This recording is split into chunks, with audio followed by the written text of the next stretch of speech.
কি করে ফুটবে বেলফুল গাছে ভরে ভরে ফুল। লাস্টে আমি কিছু ট্রিক্স বলেছি। তো বেলফুল গাছে ফুল ফোটানোর জন্য আগে ভালো করে হার্ড প্রুনিং করে নিতে হবে। শীতকালে ডরমেন্সি পিরিয়ড কেটে যাওয়ার পরেই কিন্তু এই হার্ড প্রুনিং করতে হবে।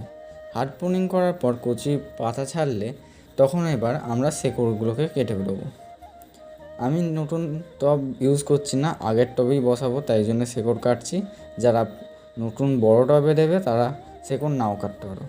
ভালো করে শেকড় কেটে নেবে, দুদিক থেকে 4 আঙুল করে শেকড় কাটবে, নিচের দিক থেকেও 4 আঙুল করে শেকড়। দেখো কত শেকড় বেরিয়েছে, আমি দেখিয়েছি ভিডিওতে। তো এত শেকড় একটার জন্যই হয় প্রোম ফার্টিলাইজার। তো ভালো করে ড্রেনেজ হোল করে নিয়ে আমি মাটি দিয়ে ভরাট করে নেবো। এবার আমার আগে থেকে তৈরি করা 1:2:1 মিডিয়া, যারা এই ভিডিও দেখোনি তারা আমাদের ইউটিউব চ্যানেলে গিয়ে দেখতে পারো, বা ডেসক্রিপশানে আমি দিয়ে রাখবো এবং রিলেটিভেও দিয়ে রাখবো। তো এবার উপর থেকে জল দিলে আমার ভিডিও স্ক্রল করে দিয়েছো তারা কিন্তু এটা মিস করলো।